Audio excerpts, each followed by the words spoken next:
Hey everyone, and welcome to This Explainer. Today we're tackling a topic that's pretty much set the gaming world on fire, the highly polarizing launch of the PS5 Pro. We're going to cut right through all the noise and impartially test Sony's technical promises against the reality of actual gameplay. We really want to know, are these upgrades truly game-changing, or is the reality a whole lot more complicated? Okay, let's dive right into this. Our roadmap today covers the $700 question, Sony's big three upgrades, hype versus real-world gameplay, the true cost of Pro, who is this actually for, and we'll wrap up with some bonus controller tricks. Kicking things off with Section 1, the $700 question, unpacking the modern cost of premium console gaming. $700. I mean, wow, right? Across all the reviews and tech teardowns, this is absolutely the main hurdle. This number is causing intense debate because it's dangerously close to double the price of a base PS5 digital edition. It's a massive point of friction for consumers right out of the gate. And this comparison brilliantly illustrates exactly why that sticker shock exists. Let's look at the historical context for a second. When the PS4 Pro launched back in 2016, it was $400. Even if we adjust that for inflation today, you're looking at roughly $520. But the PS5 Pro, it's launching at $700. So what gives? Well, reviewers point out a massive economic shift here. Electronics manufacturing just doesn't get cheaper over time the way it used to. Combine that with a serious lack of competition in the high-end console market right now, and that traditional mid-generation price drop, it's basically vanished. Moving on to Section 2, Sony's big three upgrades. What exactly are you paying for? Sony refers to their main internal hardware bumps as the big three. First up, they've beefed up the compute units, delivering a GPU that is 45% larger and more powerful. Second, they're bringing in advanced ray tracing capabilities, promising 2 to 3 times better performance to give you that incredibly realistic PC-like lighting and reflections. And third, they introduced a brand new, highly anticipated feature called PSSR. So the crucial point here is this third feature, PlayStation Spectral Super Resolution, or PSSR. This is Sony's AI-assisted upscaling tech, and it's very similar to what you'd see on top-tier gaming PCs. Basically, it renders the game at a lower resolution to save resources, and then uses machine learning to intelligently upscale it. The ultimate goal? To give you that stunningly crisp 4K image quality of Fidelity mode, seamlessly combined with the buttery smooth 60 frames per second of performance mode. Which naturally brings us to the pivotal question everyone is asking. Does the PS5 Pro finally eliminate the dreaded 30 frames per second Fidelity mode? Can we actually have the best of both worlds with zero compromises? Let's find out in Section 3, Hype versus Real-World Gameplay, how the specs translate to the screen. Now, what's really interesting about this slide is the sheer inconsistency of the real-world results across the current library. For games like Final Fantasy VII Rebirth and Stellar Blade, the consensus is that it's a massive, night-and-day improvement. Reviewers say PSSR makes those games look unbelievable at 60 FPS. But look at the middle row.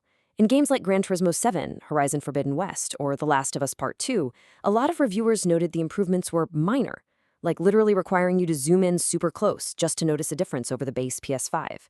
And shockingly, for hugely demanding games like Hogwarts Legacy and Alan Wake 2, the enhanced retracing modes still force a 30 FPS cap. No magic 60 FPS bullet there. If you're wondering why we aren't getting a 60 FPS guarantee across the board, it's pretty much a classic bottleneck issue.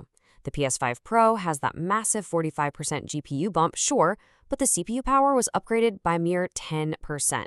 A lot of these heavy-hitting games are bottlenecked by the processor, not just the graphics card. So all that extra graphical horsepower just can't push the frame rate past those existing caps. Let's move into Section 4, the true cost of Pro. Doing the final math. Because that initial $700 shock, it doesn't actually cover the whole experience, especially if you own physical media. Let's tally it up. The console itself is $700, but it doesn't come with a disk drive. If you want to actually play the game discs you already own, that attachable drive is an extra $80. Furthermore, it doesn't come with a vertical stand. That'll set you back another $30. So suddenly you aren't paying $700, you're looking at a total estimated cost of $810 before tax. And honestly, this reviewer quote perfectly captures the widespread consumer frustration out there. People feel that when you shell out for a premium, high-end Pro unit, it should include basic accessories that used to be standard. Selling them separately has become a huge point of contention in the gaming community. Which leads us to Section 5. Who is this actually for? Deciding if it's worth your money. Synthesizing all the tech reviews, they basically delineate two distinct audiences. You should consider buying the Pro if gaming is your absolute primary hobby, you have the disposable income, and crucially, this is a big one, you play on a high-end OLED or a 120Hz TV. Without a top-tier display, you literally won't see the benefits of the Pro's upgrades. On the flip side, you should stick to the base PS5 if you play casually, are budget-conscious, or just game on a standard 60Hz 4K TV. The base PS5 remains an absolute beast of a machine for the vast majority of players. Plus, reviewers are quick to point out that once you hit that $800 price point, you have entirely new alternatives that just didn't exist back in the PS4 Pro days. For $800, you could build a highly capable mid-range gaming PC, you could subscribe to Xbox Game Pass Ultimate to play anywhere, or you could use cloud streaming via GeForce Now to access RTX 4080 level PC graphics for just $20 a month without buying any expensive hardware at all. Basically, the console market is facing some incredibly stiff external competition right now. All right, let's switch gears for Section 6. Bonus. Hidden controller tricks. Getting more from the hardware you already own. Let's rapid fire through some awesome free value, because most of us will probably stick with our current setup. Ready? First, instead of scrolling forever on the dashboard, just press the triangle button at the main menu or in the store to instantly jump to the search bar. Real time saver. Second, stuck in a game? Double tap the PlayStation button to pull up built-in game hints. Third, if you hold the microphone mute button for a couple of seconds, it completely silences everything. Your TV, your controller speaker, the whole shebang. Fourth, if you like gaming with just one earbud, plug it in and turn on mono audio in the settings so you don't lose half the soundtrack. And finally, if you plug your DualSense into a PC using the DS4 Windows program, you can unlock a hidden rainbow mode for your controller's light bar. Pretty neat, right? But bringing it all back home to the PS5 Pro, I want to leave you with this final, somewhat provocative thought.